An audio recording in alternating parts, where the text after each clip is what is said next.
Glória a Deus. Irmãos, eu agradeço a Deus por você estar aqui conosco. Em nome de Jesus. Peço e espero em Deus que Deus continue abençoando a sua vida. Que a mão do Senhor, ela permaneça estendida sobre você e sobre toda a sua casa, em nome de Jesus. E uma das coisas, irmãos, que a gente tem sim colocado diante das pessoas é a necessidade de nós estarmos presentes diante do Senhor e não apenas estarmos na igreja quando alguma coisa desperta o nosso interesse. O que eu estou querendo dizer com isso? Eu estou querendo dizer com isso que às vezes as pessoas elas vêm na igreja unicamente quando se faz campanha. A campanha é coisa ruim? Não, a campanha não é coisa ruim. Não, não é. Mas a pessoa que é edificada na palavra de Deus, ela vem para ouvir a palavra de Deus. A pessoa que tem fundamento na sua vida, fundamento espiritual, ela vem para ouvir a palavra de Deus. Ela vem interessada no alimento espiritual que a manterá viva, e não apenas, às vezes, por ter interesse em alguma coisa.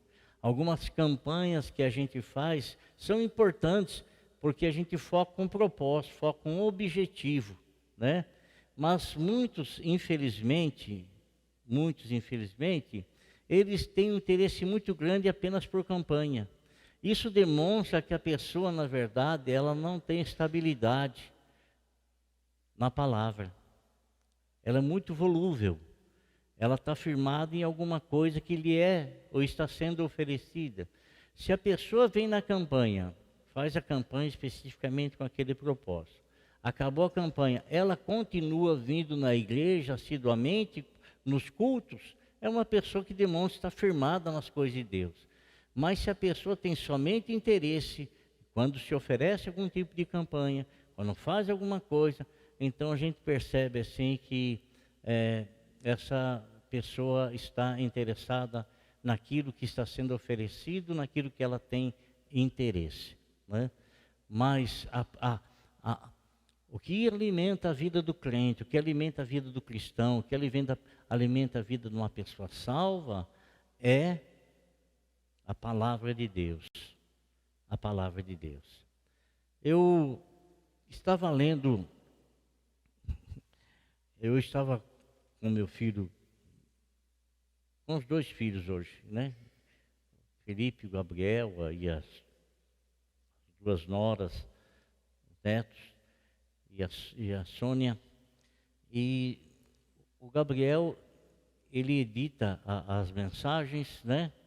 E então ele pergunta para mim, eu acabo de pregar aqui no domingo à noite, então ele pede, amanhã de manhã já vai me escrever, pai, vai ser o tema da mensagem qual foi o tema da mensagem de ontem? Porque ele está lá no bairro Morumbi, né? Está dirigindo a congregação lá. Então, hoje eu falei para ele, filho, você não precisa nem ligar para mim amanhã, o tema da mensagem vai ser esse. Quando eu falei para ele, o tema da mensagem vai ser esse, ele falou, mas pai, eu preguei isso aí domingo.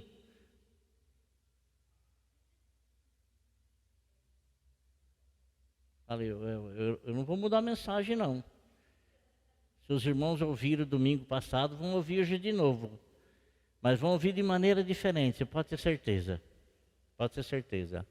Um dia desses, numa sexta-feira, o pastor Fernando, ele dirige a congregação lá no bairro Santo Ivo, inclusive uma congregação muito abençoada, ele e a esposa e a família toda trabalham lá. E na sexta-feira, não me recordo se foi a retrasada, não foi uma sexta-feira dessa. Eu estava pregando uma mensagem aqui, e eu vi os dois chorando ali do lado ali. Fernando e a esposa chorando. Falei, mas por que esses irmãos estão chorando? Será que está acontecendo alguma coisa? Né? E eu continuei pregando. Quando acabei de pregar a mensagem, sabe o que ele veio falar para mim? Pastor, eu preguei essa mensagem exatamente assim ontem lá na congregação. Eu falei, é o Espírito só, né? É comunhão do Espírito. Então, Se o Espírito está me dando uma coisa para ele pregar, e está me dando a mesma coisa, é um direcionamento do Espírito Santo. Se Deus usou o meu filho e não ouvi a mensagem dele, eu não vi, ainda não tive a oportunidade de ouvir. Eu estava viajando no domingo à noite, né? E então, onde eu estava, aí eu não ouvi a mensagem que ele pregou, não ouvi, não sabia que ele tinha pregado essa mensagem. Mas eu tenho certeza que a comunhão de espírito é algo que a igreja está precisando ouvir. E isso não quer dizer que toda a igreja está precisando ouvir, mas não quer dizer também que ninguém da igreja esteja precisando ouvir. A mensagem, tenho certeza, você pode falar dela meia hora falando da mensagem, da palavra de Deus, você pode ouvi-la e você pode ouvir muitas frases, pode ouvir muitas coisas, às vezes nada assim está vindo de encontro àquilo que o teu coração está querendo ouvir, está desejoso de ouvir, está precisando ouvir. E às vezes você ouve duas palavras na sequência, pronto, aquilo já te abençoou grandiosamente. Irmão, não se esqueça de uma coisa, não se esqueça, a bênção do crente está na palavra. Na palavra. Sabe por que está na palavra? Porque Jesus Cristo, ele é o verbo quer dizer uma palavra em ação. Então, a palavra do Senhor, a palavra das Sagradas Escrituras, é uma bênção você poder ouvi-la. É uma bênção você poder ouvi-la, porque ela é lâmpada para os nossos pés. Ela é orientadora, ela é exortadora. Ela traz muitos e muitos benefícios dos quais nós necessitamos e nós temos à disposição na palavra de Deus, né? E você sabe que a Bíblia, ela é tão magnífica que às vezes ela nos adverte a respeito de decisões que a gente toma na vida. E você sabe que tem decisões que você toma na vida que há tempo de você se arrepender e voltar. E há outras decisões que você toma na vida que não tem como voltar atrás. Ainda que se arrependa, não consegue mais voltar atrás. Você se recorda daquele homem rico que tinha aquele pobre que diuturnamente ficava na porta da casa dele, e esse homem rico passava, não dava nem satisfação, não queria nem saber daquele, nada. A Bíblia nos fala que aquele que mendigava queria tão apenas comer as migalhas que caía da mesa do seu Senhor, e ninguém lhe dava nada, do Senhor ninguém lhe dava absolutamente nada, que não tinha importância nenhuma, nada, né? Olha, ia falar uma coisa que mas nem vou falar. Então, irmãos, assim, a Bíblia nos fala que o mendigo morreu, mas morreu também o rico. Não é só o pobre que morre, o rico também morre, né? E o pobre não vai entrar no caixão sozinho e ser carregado até o cemitério, e o rico também. E morre, porque a partir do momento que morreu, acabou, já era, tudo terminado. O pior é o que vem depois disso. Depois disso, aí começa-se a vida verdadeira, a vida com Deus e a vida sem Deus, né? A vida sem Deus. Na verdade, a vida sem Deus quer dizer morte espiritual, porque Deus, ele é o dom da vida, ele é o Senhor da vida. Então, em Cristo Jesus nós temos a vida eterna. Sem Cristo nós não desfrutamos da vida. Isso não quer dizer que estejamos sem nenhum tipo de sentimento, morremos, acabou, não existe mais nada além. Não é isso que a Bíblia ensina. Então o rico morreu, e quando ele estava num determinado lugar, o pobre também havia morrido. Ele levantou os olhos para cima assim, e ele viu o pobre no seio de Abraão. Seio de Abraão é como se fosse assim o descanso naquele que é o Pai na fé de todos os que creem, aquele que deu início. Então a Bíblia nos diz assim que ele levantou os olhos para cima e viu lá Lázaro em pleno gozo e ele aqui atormentado. E ele fez um pedido, fala para ele molhar o dedo aí na água e me botar na boca, eu estou sendo atormentado nessas chamas. Irmão, não brinque com o inferno,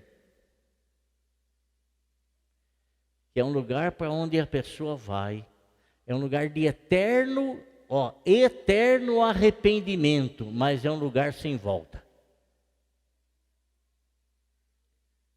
A Bíblia fala que é um lugar de eterno arrependimento. Você já imaginou? Da qual você se arrependeu? Você já fez alguma bobagem na sua vida da qual você se arrependeu? E muitas vezes a bobagem que você cometeu, ou aquilo que talvez você tenha feito, houve jeito de acertar, de voltar, né? Mas quando se parte, não tem mais jeito de voltar atrás. Não tem mais como. Não tem. Então a Bíblia nos fala que esse homem pediu fala para ele molhar. Não tem jeito.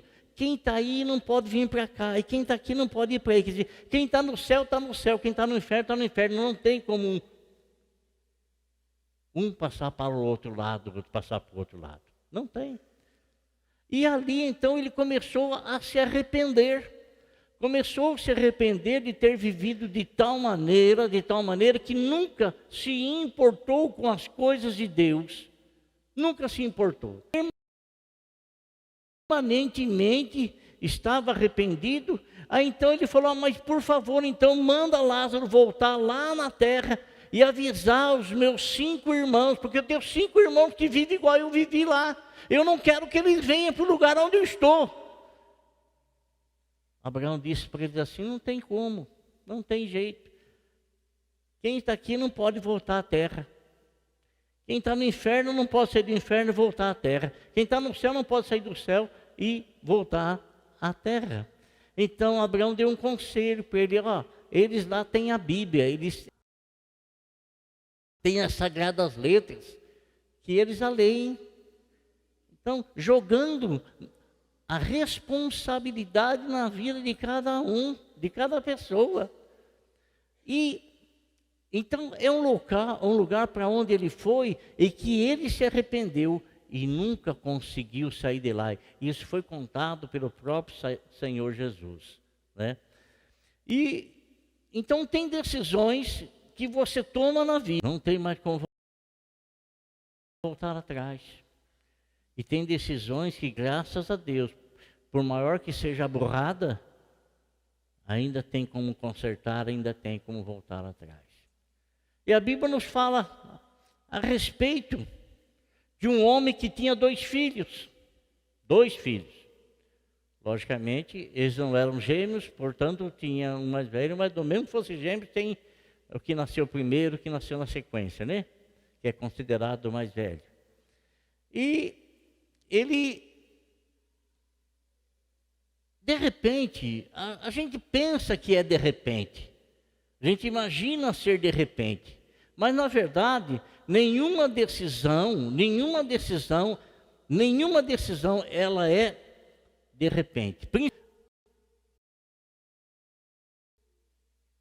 Traçar para vocês, contar para vocês dentro da Bíblia Sagrada. Aqui no capítulo 15 do livro de Lucas, e essa parábola, ela se encontra numa sequência de outras 2 parábolas. Capítulo 15 tem a parábola da ovelha perdida e na sequência tem a parábola da moeda perdida. E aí então vem a terceira parábola, que é a parábola do filho perdido.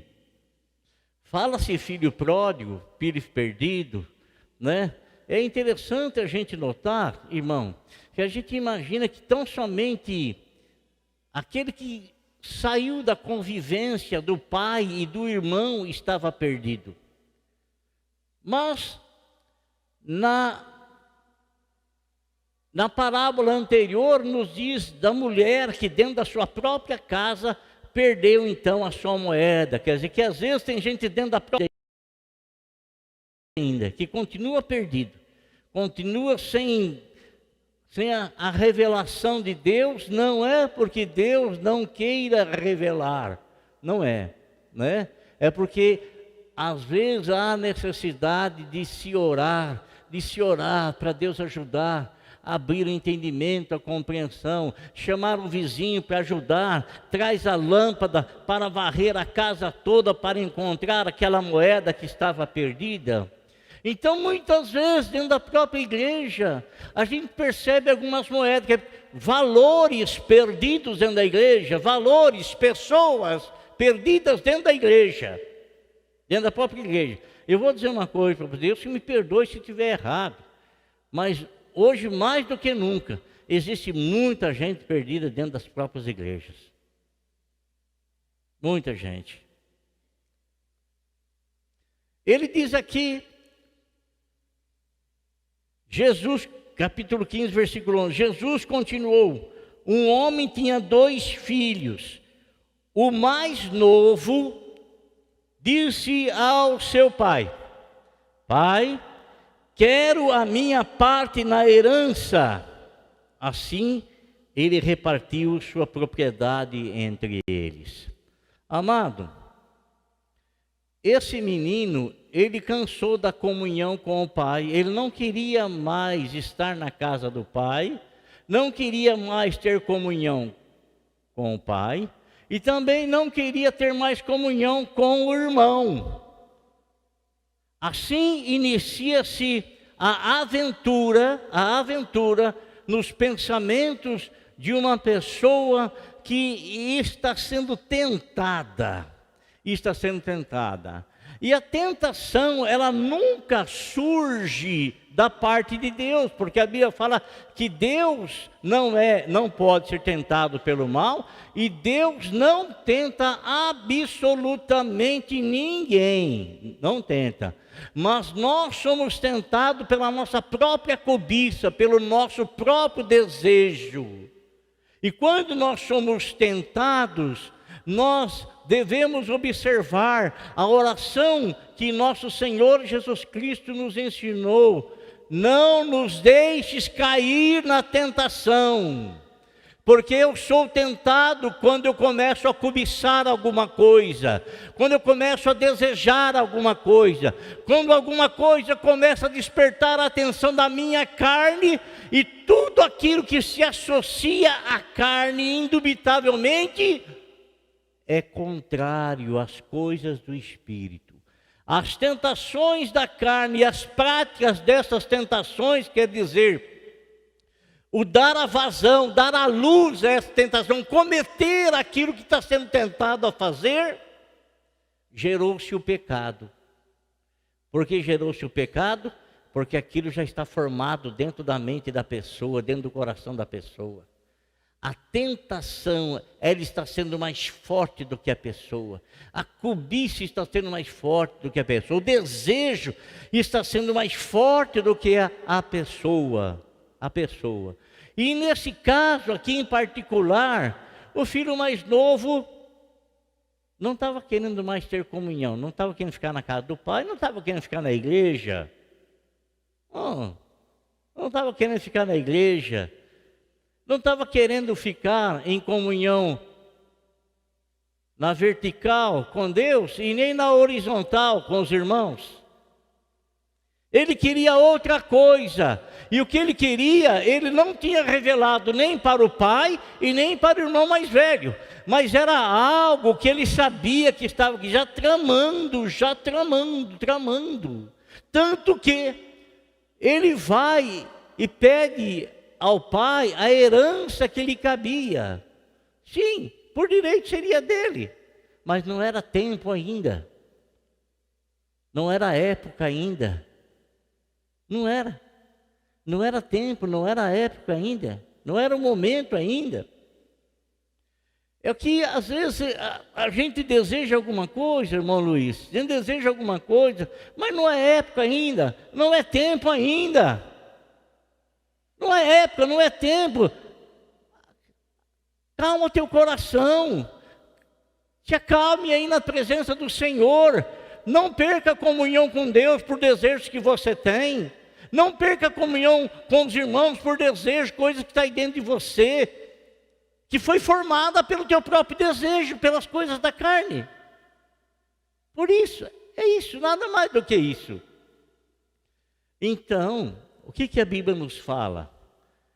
Nos diz, irmãos, que o pai não insistiu na permanência dele na casa. Por quê? O pai percebeu que ele já não tinha mais comunhão com o pai. O pai percebeu que ele já não tinha mais comunhão com seu irmão.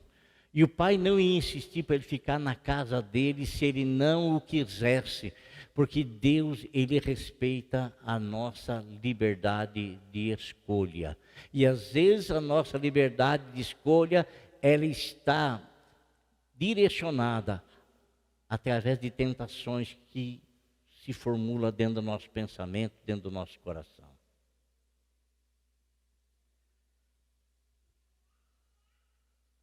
Sabe, irmãos?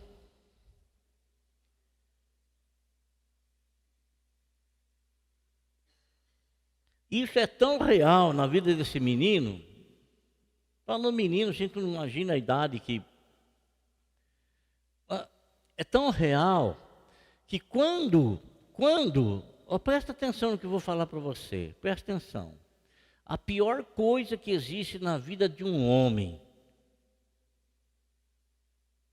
é ele ser forçado a fazer alguma coisa contra a própria vontade dele.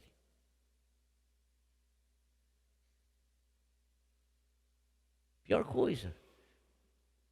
É duro você ficar dentro da igreja contra a sua própria vontade. Por quê?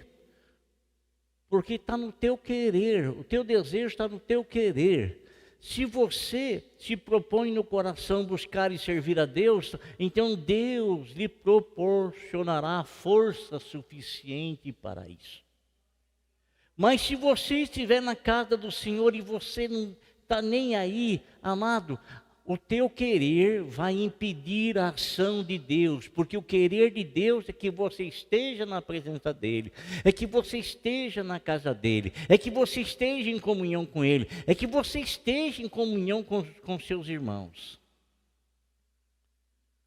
Agora o menino, irmão, quando ele recebeu parte da herança, ele já sabia o que ia fazer.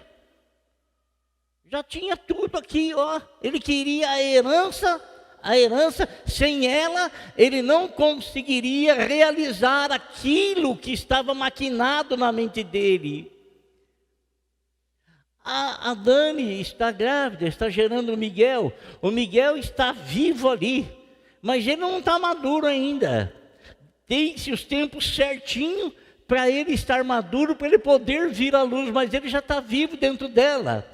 O pecado é a mesma coisa, está lá dentro da pessoa, está lá dentro, está sendo gerado e alimentado pelo desejo da própria pessoa, o querer da própria pessoa. E se ele não abortar aquilo lá, se ele não cortar aquilo lá, virá a luz. Isso chama-se conclusão do pecado. Ele já está vivo dentro da pessoa, mas ele vai se concluir na realização. A criança está viva no ventre, mas só virá à luz no momento certo, no momento exato, na hora certa. E na hora que ela vem, ela já estava viva dentro dela há 9 meses. Amadureceu. Está na hora de nascer, está na hora de virar fora. Assim também é o erro, é o pecado. A pessoa planeja, a pessoa faz outra moia, mente aqui, mente ali, ajunta lá, vai aqui, faz ali, engana ali, engana lá, porque ele está focado em alguma coisa que já está viva dentro dele, dentro da pessoa, e a pessoa, ela não quer abortar, ela não quer cortar aquilo lá, ela quer dar vazão àquilo, mas olha aqui uma coisa, o que o pecado gera? O que o pecado gera? O salário é um salário, é uma paga. O salário do pecado é a morte. A morte. Mas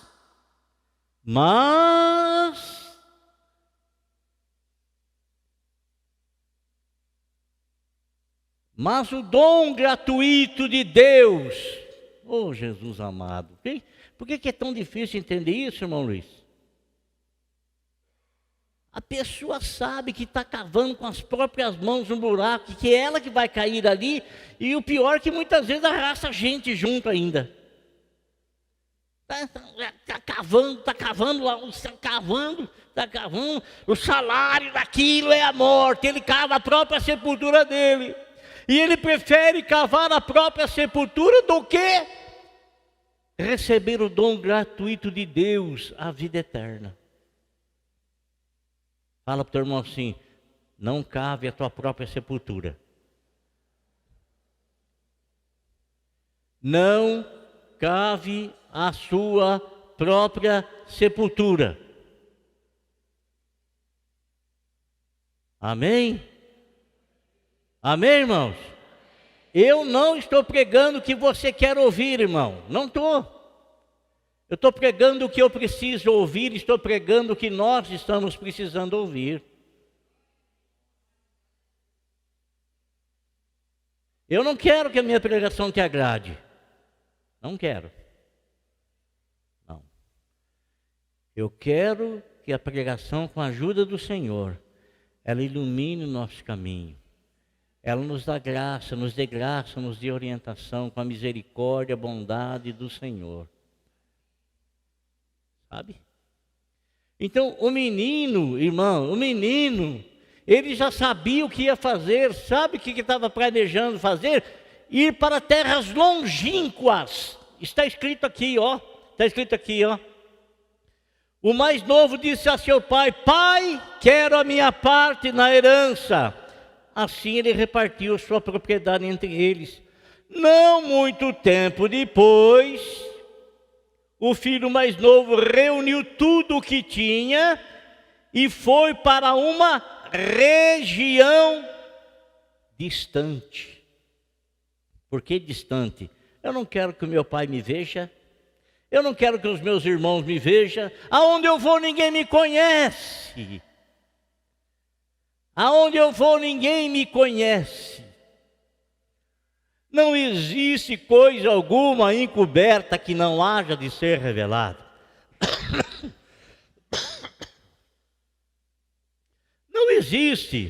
Não existe coisa alguma encoberta que não haja de ser revelada. Davi fez algo, amado irmão. Ele foi um homem segundo o coração de Deus e ele cometeu algo desastroso para a vida dele, desastroso para a família dele, desastroso para a família de Urias, desastroso para o reino dele, desastroso. E aí tudo bem, ele achou que estava tudo bem. Deus não o cobrou imediatamente, não cobrou. Oh Jesus, me ajuda. Oh meu Pai. Passa dos 15 anos e começa a acontecer essas coisas, irmão. É não? Como disse aquela... Me engasguei comigo mesmo.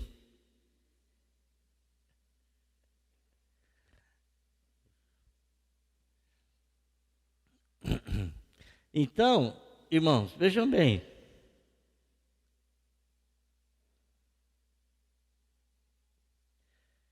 Então, ele já tinha programado o que fazer. Não adianta. Não adianta. Davi, lembrei. Davi, ele fez, aparentemente ele fez tudo escondido, né? Aí Deus chama Natã, o profeta. Tem uma mensagem para Davi. Natã chega na cara dele. Ele era rei, ele era isso. Natã chega na cara dele. Você fez isso. Por causa disso, Deus vai rasgar o teu reino. Por causa disso, a tua família vai ser totalmente dividida. Vão se levantar, teus filhos vão se levantar contra você, vão te perseguir de morte. Consequência do que o camarada fala, fez coisa errada, gente. Poxa, misericórdia. Às vezes um erro impensável, ou um erro que a pessoa fica tão doido para cometer aquilo, e ele sabe que vai gerar morte, mas ele não tem mais resistência, porque ele não abortou aquilo. Tem que haver, sim, tem que abortar. Senhor, não me deixa cair na tentação. Eu estou sendo tentado por isso. Irmão, a tentação não é pecado. A tentação, o próprio Jesus Cristo foi tentado, mas ele não cedeu a essa tentação. Por isso que Jesus nos ensinou a orar: livra-nos da tentação, não nos deixes cair na tentação. Não nos deixe. Não nos deixe. É tão bom você viver a vida livre, irmão. É tão bom você viver assim, sem absolutamente nada que venha te oprimir, nada que venha te cobrar, nada que venha te forçar você a fazer algo que você não quer fazer. E você cai naquilo que Paulo falava. Olha, quer saber de uma coisa? Na época, o bem que eu queria fazer, eu não fazia. E o mal que eu não queria, eu fazia, né? Ele disse isso quando ele era... Aí o menino, já tudo tramado, ele foi para uma terra longínqua, distante. Não tem como esconder o pecado. Deuteronômio está escrito que o pecado vai te achar.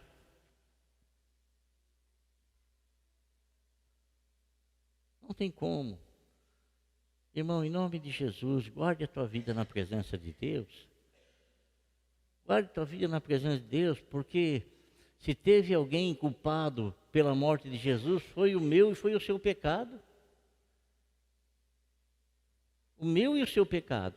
Agora, você acha que é justo, eu sabendo disso, voltar a cometer as mesmas coisas que levaram meu Senhor a ser crucificado?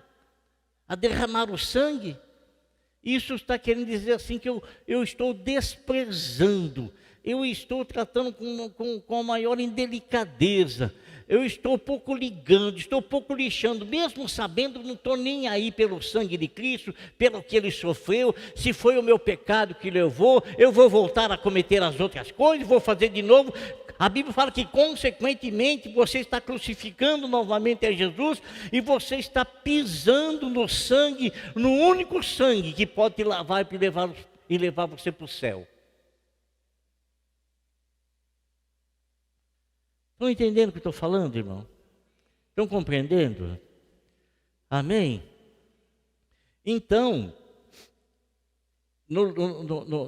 nos diz aqui que esse menino foi para lá, e quando eu estava lendo isso, eu comecei a pensar nas tentações que Jesus Cristo sofreu, quando ele foi levado para o deserto e passou 40 dias lá, e ele foi tentado por Satanás lá. A Bíblia nos fala que outras vezes tantas ele foi tentado por Satanás. E aí também eu comecei a pensar em Daniel e aquele pessoal lá, que foi levado cativo lá para a Babilônia lá, onde ele podia fazer, estava longe de todos, estava longe de tudo, mas ele tinha consciência que ele não estava longe dos olhos de Deus, e que ele precisava mostrar fidelidade e ser fiel ao Senhor, porque ele não servia ao Senhor tão somente no lugar onde ele estava, perto das pessoas que eram testemunha da vida dele, mas muito mais distante ainda, ele estava lá, e ele então exaltou o nome do Senhor, glorificou o nome do Senhor, sendo fiel ao Senhor, se mantendo na presença do Senhor, e consequentemente o Senhor pôde, por intermédio dele, trazer um testemunho grandioso para o rei, para toda aquela nação.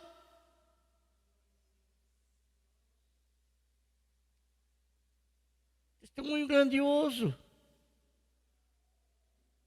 Qual é o testemunho que a gente está dando, irmão? Ela vai lá na igreja, mas só Deus sabe. Vai com a Bíblia debaixo do braço, mas só Deus sabe. Eu não estou aqui julgando ninguém, pelo amor de Deus. Eu estou trazendo uma mensagem para você, para nós analisarmos os nossos passos. E que Deus nos ajude a nos manter fiéis a Ele, leal a Ele. De manhã eu li o Salmo 48, hoje eu não fiz a leitura do Salmo, mas eu li o Salmo dele 48, onde fala que o amor de Deus, Ele é leal. Sabe o que é leal? Ele não te trai, Ele não te engana. Ele não me trai, Ele não me engana. Ele é leal. O camarada estava lá, irmãos. A Bíblia nos fala que ele desperdiçou todos os bens dele com prostitutas. Desperdiçou tudo. Então ele sabia para onde ia, tá vendo? Sabia para onde ia. Existem 3 coisas que acabam com a vida de uma pessoa. A vida de um homem. Principalmente quando este ou esta pertence ao Senhor.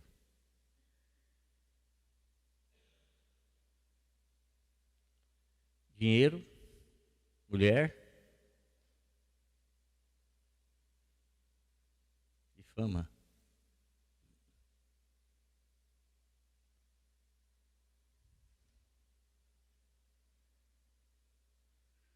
Esse menino aqui, tudo que ele tinha, ele desperdiçou. Acabou com aquilo que o pai lhe havia dado. É bem verdade, né? Não custou nada para ele, ele não pagou um preço para conquistar aquilo lá. Não pagou nenhum preço, veio de graça para ele. Então, ele, quando você não paga um preço, você não sabe o valor que tem.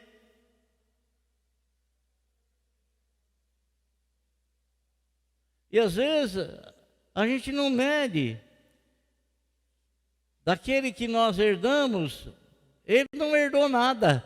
Ele labutou para conseguir, trabalhou, lutou.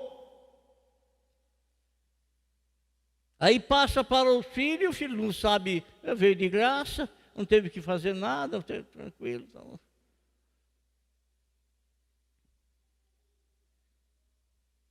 Ele desperdiçou tudo, irmãos. Olha como ele tratou. Mas eu não quero me alongar nisso, eu quero ver o resultado, né? A oportunidade que esse menino teve de se arrepender em tempo. Ele ficou numa situação terrível. Terrível, mas terrível. E às vezes, irmão, às vezes, é somente numa situação terrível é que a gente cai em si. Peraí, para onde é que eu estou indo? O que eu estou fazendo? Ora, ele teve tanto dinheiro que ele desperdiçou tudo com as prostitutas. Agora ele não tinha nada, ele não tinha dinheiro, não tinha as prostitutas do lado dele, não tinha nenhum amigo. Ele tinha fome, estava passando fome e ele estava sendo terrivelmente humilhado. Porque ele queria trabalhar em apacentar porcos, e é o pior dos trabalhos para um judeu, apacentar porcos. Pior dos trabalhos, pior, apacentar porcos. Ele estava na pocilga. Eu me lembro, quando servi o exército, tinha um cabo que morava lá no exército, nas casas lá, e ele criava uns porcos lá para o fundo lá. Irmão, aquele cara descia com a roupa limpinha, quando ele subia totalmente sujo de mexer com os porcos lá. Não existe pessoa limpa não existe quem tenha vestimenta branca e permanece branca lidando com os porcos. Deus nos ajude, irmãos. Deus nos ajude. Que tenhamos essa consciência. E que a gente não espere ir lá no lamaçal, onde a gente vai desperdiçar tudo, onde a gente vai querer comer as comidas que os porcos comem, e o diabo irá zombar na nossa cara, irá nos humilhar. Filho de Deus, não permita que isso aconteça na tua vida. Não permita. A Bíblia nos fala que, olha, a situação ruim às vezes nos faz pensar bem, nos faz pensar melhor. Ele estava numa situação terrível, e então ele começou a pensar, mas o que eu estou fazendo aqui? Poxa, lá na casa do meu pai, até os jornaleiros, até os trabalhadores lá, tem comida em abundância, nunca lhes faltou absolutamente nada. Meu pai sempre cuidou deles, sempre zelou deles, nunca faltou. E eu aqui sou filho dele e eu estou nessa terrível situação.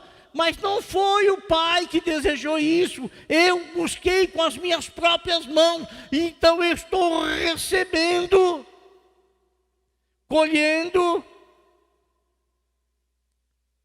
aquilo que eu plantei, colhendo aquilo que eu plantei. Oh, mas glória a Deus, irmão, glória a Deus. A Bíblia fala que ele caiu em si, olha, ele caiu em si, então ele estava totalmente atordoado nas coisas, nas paixões, ele caiu em si.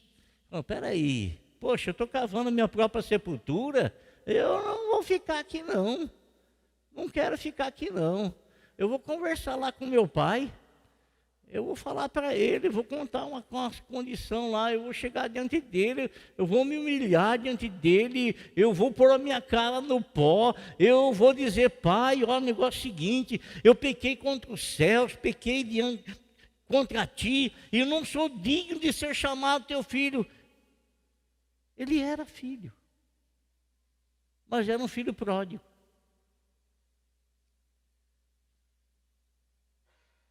Filho pródigo. Você sabe que na lei, o pródigo é aquele que começa a desperdiçar tudo que ele recebe como herança e ele pode ser interditado. Pode-se entrar na justiça e interditá-lo, para que ele não gaste toda a herança, tudo aquilo que recebeu, né? Tenha isso na lei. Ele então, amado, vou voltar para a casa do pai. Não. Quantas pessoas têm vergonha de voltar para casa?